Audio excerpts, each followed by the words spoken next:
My name is Jack Davis. I'm the design director at 745 Studios. From the beginning of development, story has been very important to us in the game. We wanted to make much more than a performance game. We wanted to establish a world and a brand that people could get immersed in and learn its history and its characters, and after playing the game, want to learn much more about the world.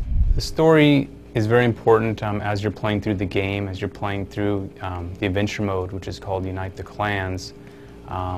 What you're doing in the gameplay is directly tied to how you're affecting the world and how you're bringing the world together. The premise behind Ohm is that what if there was this world very similar to our own, but in addition to this emotional power, music had a real physical power, that people could use music to manipulate the environment, to change nature or alter the weather or enhance your own physical or mental abilities.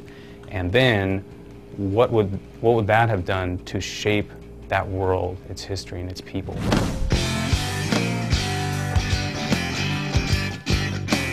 The people in this world who can manipulate mojo are called rockers. And so a rocker is not just, hey, someone who rocks, who plays music. It's actually a title. And rockers are agents of these musical clans who serve their frontman, who serve their clan with the power of music. The headliner is an unquestionable ruler. It's kind of basically a monarchy. And the headliner gets his power through these relics called the divine instruments, which according to the legends are tied back into the creation of the world itself, that these deities, these musical deities created the world with these instruments and handed them down.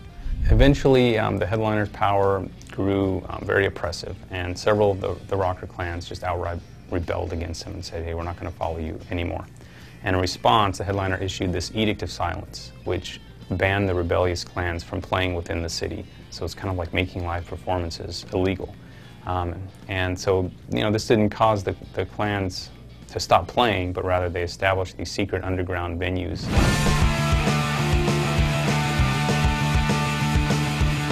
All the venues in the game have this very different underground, secretive kind of feel to them. At the start of the game, a new headliner, Martin Rothschild, has just taken the reins of power, and he is even he's even more oppressive and more dangerous than any headliner that's come before him. And the world is in the worst state of chaos and disharmony than it's ever been in. The rebel clans have risen up against him. They've been banned from playing in the city. It seems like just everything's gonna break out into all-out chaos. And as the player, your quest is to step in and help unite the people of the world, the rebellious clans, and see what can be done about this headliner if he can be stopped.